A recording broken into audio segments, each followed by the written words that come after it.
Hey folks, this is Matt Rainwater here, and we're going to do Trailer Park Warlock commentary for episode, let me adjust that real quick, episode 79 of Trailer Park Warlock.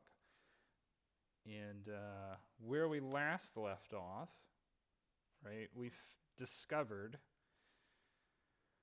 that Erees, how Erees is talking to these kids, what he sounds like, and we're going to delve a little bit further into that aspect of things, but also we're going to check out and see what Jake's doing too. All right, so y'all ready? Here we go. So, oh, let me try that again. I'm going to start over. So where did Reese go today? He's staying in Phil's treehouse now because his parents like it, Reese. Wish I could stay in Phil's treehouse. So I'll play my snare card, and now it's your turn, Bernie. Okay, I'll draw my card. Aha! I drew the fifth chariot, so unless your snare card is the will of abandon, that's game. Yeah, it's just tavern ace. Dang. Good game, Bernie. So I have sort of a system for like the names of the cards and how they are kind of involved with the actual tarot deck. So I make sure that like each card is in some way correspondent to a tarot card. So like, Chariot's ace. I know there's Emperor has come up a couple times. So I kind of will use in my head, because I haven't fully 100% real right now. I haven't fully worked out the mechanics of the game, but I do have an idea of what the mechanics are like. So like there's kind of an element system of like, one element is super effective against another. There's Or not even necessarily super I think I'm still kind of working that part out, but there are elements that play against each other or have affinities in some way. And then I have sort of an idea of the general mechanics of the game, but beyond that, right now it's just kind of aesthetic. I am going to make rules to the game though, just because I think that would be fun. You've gotten a lot better at tarot. Well, Erees helped me build this deck. Mine too. Want to play again? Nah, I'm bored with tarot right now. Want to make something with me? Like what? It's a surprise. Hold on, give me a second here, y'all. I'm having a hard time reading today. I don't know what is up. All right, starting from the top. Hold on. Let me get my Clay-Doh. I have an idea I want to show you. Clay-Doh?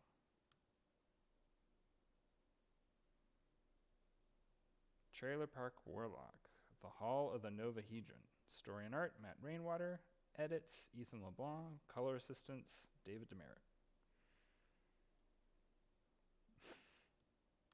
So we cut now to Jake coming back to his trailer. His hat is on fire. I guess he's had a hard day of work today. Well, that was a hell of a thing. But that's all right, because there ain't no place like home. Clank. Wanted to have an episode where Jake is just kind of in a good mood. Because he hasn't really been in a good mood for a while. And for once, I got some money in the bank, a nice cold beer in the fridge. Snap. I guess that's the sound effects I've decided, or I've determined for the opening of a can of beer. I almost think something were wrong since everything else is right. Maybe all that wombo combo crap was more helpful than I thought. I guess so. And finally, here's something you don't see every day. Tarot, the collectible card game that's taking the world by storm, has a cute new competitor here in Colorado Springs. Children are calling him Erees, but what's even more mysterious is where the name came from. So I don't know how many of y'all will pick this up, but I'll point it out anyway. This newscaster is basically the feeder or the vampire from Pointou's casino who's doing the announcing for the Night of Wildcats and for the Coup Mortel match between Pointou and Revenstone. So if y'all remember, the last time we saw him, he basically was like, "I'm fed up with this crap," and left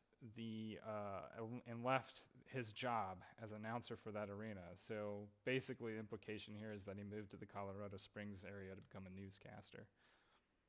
Kids are saying he speaks to them in a wordless language. Concerned parents think this could, in fact, be the voice of the devil as a result of playing too much tarot. For children of the 90s, you might get what I'm making fun of in terms of like how parents respond. Some parents responded to Pokemon and Magic the Gathering and stuff like that. I guess Yu-Gi-Oh too, probably. Isn't he the cutest though? We'll see you tonight at 11. What in the? I've seen that varmint before. He emerges so soon? I don't really know. I don't have a good idea for a voice for Set. Somebody in the comments mentioned that they read Set's voice in Gilbert Gottfried's voice, which is really funny to me, and maybe that could work, but I don't want that. The time of utterance must be near. Great omens upon this land. The Novahedron beckons to the chariot at once, as Set wills. Here is a note about writing Set's dialogue. Set does not refer to himself as anything other than Set. He does not use pronouns regarding himself.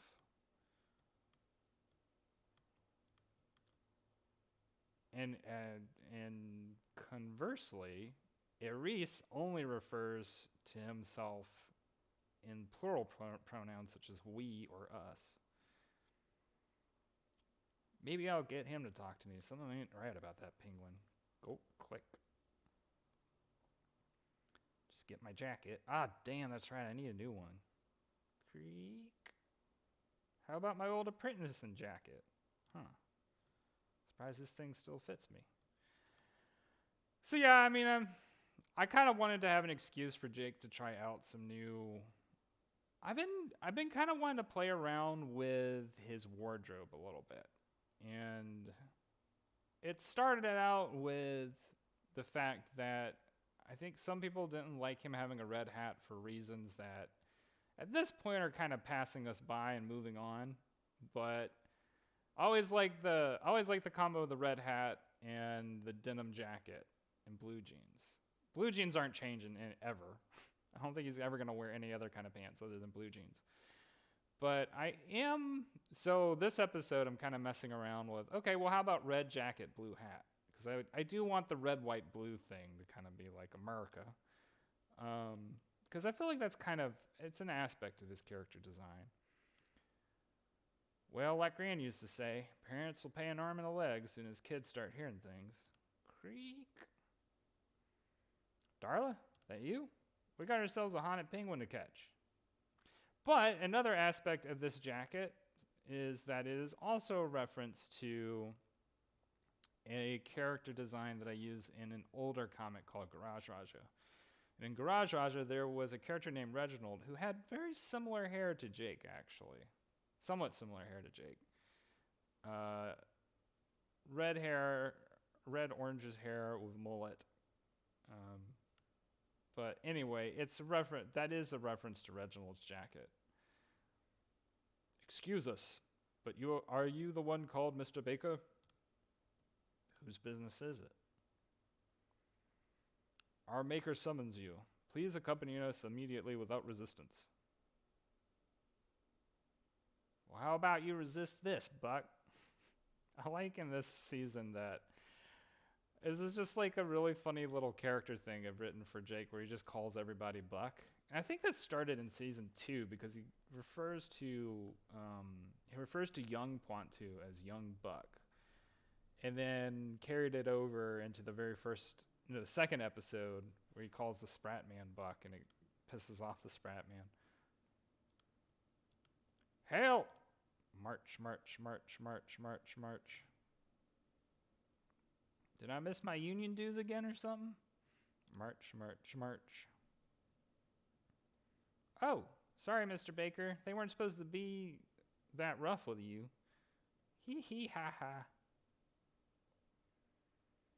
Nate, you made these? Foop, snap, snick, snick. Let them loose, boys. Yeah, Mr. Baker, me and Bernie put all these golems together with some of my clay dough. What you think? Nate, boy, do you have any idea how clever that is?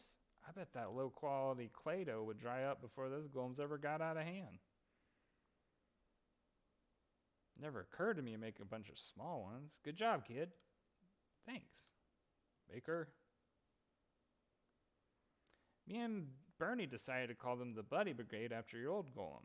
You know, the one I sculpted that walked all over Denver? Don't remind me. Call back to season 1. Poor Buddy. Hey, what the hell's this? You found a 5-letter name of God to scrawl in here? Where'd this come from? You don't, so a little, it's not really spoilers, it's just kind of a note. I do not fully show what the 5-letter name is, but you can make out what it could be in a couple, I think it's in a couple episodes from now. I don't think it's next episode. You'll probably find out if you're watching this. Yeah, I don't know. I just did what I remember you said you did and made up my own name. Your drink, dear maker. Thank you, Buddy 5. So that sentence, I should actually take out that comma after dear. It should be your drink, comma, dear maker, and not your drink, comma, dear, comma, maker. Just wanted to point that out to myself, to y'all, to God, whoever else is paying attention. You made it up? May I assist you in some way, sir? Mysterious things are happening. So this scene, while I was writing this episode, I called this scene the Sermon on the Mount scene because in my mind, Erees has sort of messianic, but really he's more kind of Luciferian in a sense, or Promethean. He's basically trying to give power back. Well, I guess we'll let that reveal a little bit more. And he reveals it in this whole he reveals some of what's going on in this dialogue. Dear Emperor Souls, you all play the game nobly, but do you truly understand the heart of Tarot? For it is not merely a game. Every shuffle of the deck, every drawing of the card, every game won and lost lends greater energy to the whole, and each of you becomes a circuit to that energy, growing in wisdom, strength, and creativity. That sounds nice. So, also, pay attention to this character right here, the one who was just talking, the little kid with brown hair, because they're going to become a little bit more important as we move on. It is much more than nice. Listen now to these words, dear Emperor Souls, for now you may know this game is itself a spell. By virtue of learning its rules and understanding the relationships of all cards to each other, do you become part and participant in the greater spell through the action of play. In the coming days, you shall have a greater reckoning of these words as enlightenment approaches. So, the basic idea here is, did set this up in a previous episode, or is it in the future? I think it was in a previous episode. Set explains on TV. Yeah, it was the Dr. Hillbilly show. Set explains that tarot was a card game, an ancient card game used to enlighten children. And Erees is explaining this a little further about how this works, because basically the idea is the whole card game is itself one big spell, like a hyper sigil, basically. And so all the kids who play it sort of receive energy from the spell, and as they play it, it also intensifies the energy of the spell. And the whole point and purpose of the spell is to help kids achieve this enlightenment, which we will find out more about in a later episode. Mr. Erees? Yes, Phil? But didn't you say Set made this game? He looks really scary. True. We must fear Set, but not in the way one fears a hungry beast or a mighty warrior, but as one fears a great disaster, such as a storm or earthquake. Set is inevitable, and all we can do is prepare or flee. But to flee is to invite further calamity, so we must prepare through building the tarot in our own image. For soon approaches the 5th trial, when all of you shall prove your strength. Krakoom. Hall of the Novahedron. Can it be? Set, what does the Novahedron say? Is it complete? Stamp. So also, another aspect of this is because like Jake has his stamp, right? And I kind of want it set to have, in a way, an opposing stamp. And we will further go down a little bit further to reveal what the Novahedron is, which is a bingo chart. And let's read all these things. Fall of the 3rd en passant Glen Empire. That happens in the episode where Lenny takes Jake in a class to do wand training, and they end up in Antarctica by accident. I don't know. World Serpent emerges. Canadian Uprising. The final Masonic coup. Disclosure. Pretzel buns. Wonk. Ganon thwarted. New World Order. Aliens. The Rapture. Aliens. Cult of Set rises. Maybe that should be arises. I don't know. The Will of Abandon returns. That happened in season 2. The Rapture. Biblical. Free Space. Rise of Atlantis. Global Megastorm. Disclosure. Aliens. New World Order. Robots. Greek Yogurt Avalanche. Blueberry Storm. That happened in the episode where Jake goes to the Owl Scout meeting. Second Big Bang. The 14th Concept. This is a reference that only me and 3 other people are going to get. 33rd Reshaping of the Moon. So that implies a lot, right? So basically what that kind of means is in season 1, Jake talks about this a little bit in the final episode, it was the final episode when he has the book that they use to bring the moon back together. He basically was saying that it was an ancient spell, so the implication there is that this has happened quite a number of times, right? And in fact, 33 times apparently. Anunnaki reunion, the Rapture, biblical aliens, and Erees. So Erees was the last one to fill out this bingo line. I love this panel. This is one of my favorite expressions. Just a really fun Set smile. It is assured. Now, as Set has taught you, let the Novahedron be given voice. I know this word looks like bingo, and I will pronounce it as bingo, but is in fact a magical word that cannot be properly expressed in human language. So it just sounds like bingo. But imagine also trumpets and angelic choruses in a slight undertone of maybe a demonic chorus as well. Whatever that might sound like in your head. To be continued. Your Terror of the Week, the Wheel of Fortune. There's a lot going on in this card. There is a winged entity for each corner of the card representing the 4 cardinal directions. So the angel playing Game Boy represents the east, or in the tarot that would also represent swords. The flamingo reading a newspaper. What does the flamingo represent? I'm pretty sure south. Or wands. The bull, the winged bull reading a book here. That represents the north. No, wait a minute. I'm getting this mixed up. The flamingo represents the west. Okay, so angel playing Game Boy represents east. or in the tarot, swords.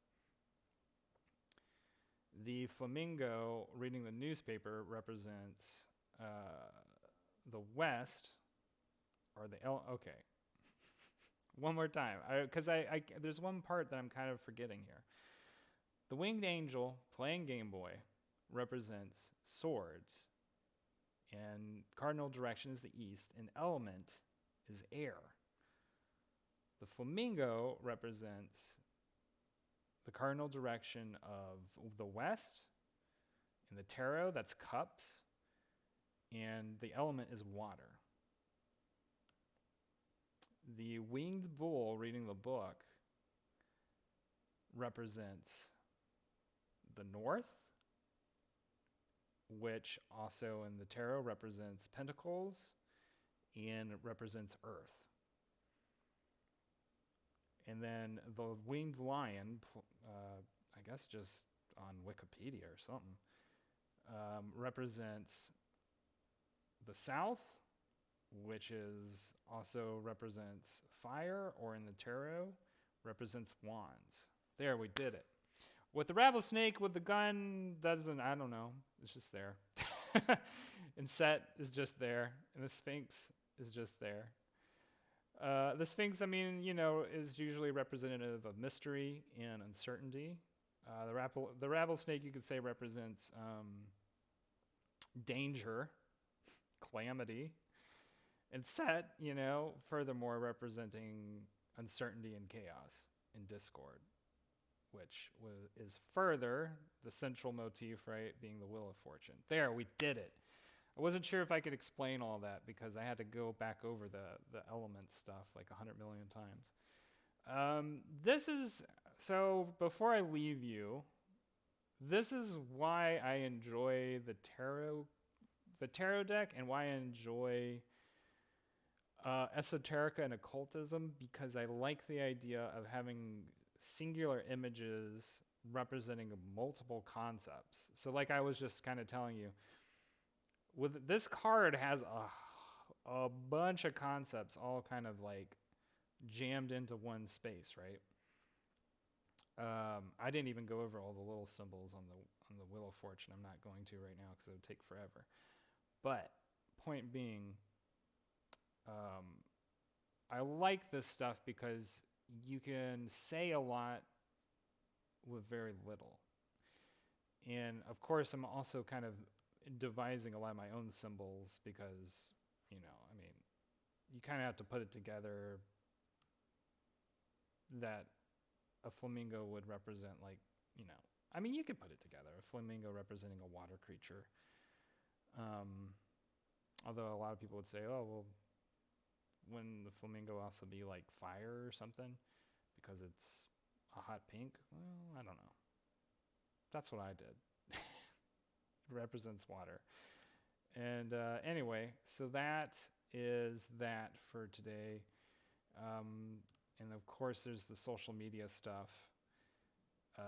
Twitter, you can reach me at Matt J. Rainwater. Instagram at Matthew Rainwater. And Patreon, which, I mean, you're here. If you can watch this, you're probably already on my Patreon. So, but anyway, patreon.com/Matt J. Rainwater. And then, of course, there's this Ko-fi, but I don't really use it that much, and nobody else seems to use it that much. But it's there, and that's Ko-fi.com/Matt J. Rainwater. And, of course, you're always welcome to reference this.